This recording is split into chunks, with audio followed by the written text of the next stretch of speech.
Reason you want to be ready is this. Now, I've been working with the 3% almost 6 years already, just with ExecuNet. And for 30 years, I've been doing this.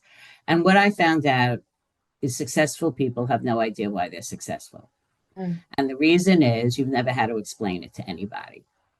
So you've been in the same job for 20, 30 years. You've been networked and recruited in your last several jobs. You never really had to do a job search like this. And that's most of the people we meet with. So when you get that random call, you can't just sit and tell the person everything that's on your resume. You're not looking for a transactional job anymore. The jobs they're calling you about, you are competing against people as great as you across the entire country for one job for a lot of money. So when you get that random call, it's not about what you've done anymore. They know you've done great things. They saw your LinkedIn profile. They know you've done all that. They want to know what's beyond that. They're going to call you and say, so what do you do? And they don't mean what do you do every day. They mean what value do you bring to a company? What mission are you on? And what do you accomplish for stakeholders? You have to know that.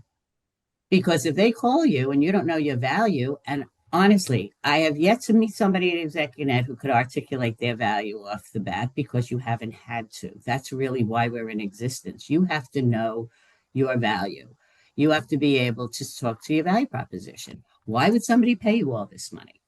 How are you different from the other? They're calling you with that random job. You know they got a list. They're calling 100 other people too. You're not the only one they're calling. Trust me, and you got to stand out on those calls. So, Tony, that's what I think about why our audience here needs to think about this differently, because it's not about what you've done anymore. You've got to talk to your value, why you're different from everybody. That's where you have to be ready, because you might have 45 seconds on a call from a recruiter, and if they know you're just going to list off all the things you did, they're going to fall asleep and hang up. Yes, and it So, seems that is hmm? one of the biggest blind spots in our experience, right? When it comes to people who've never had to search, haven't thought about being ready to move when the moment is right.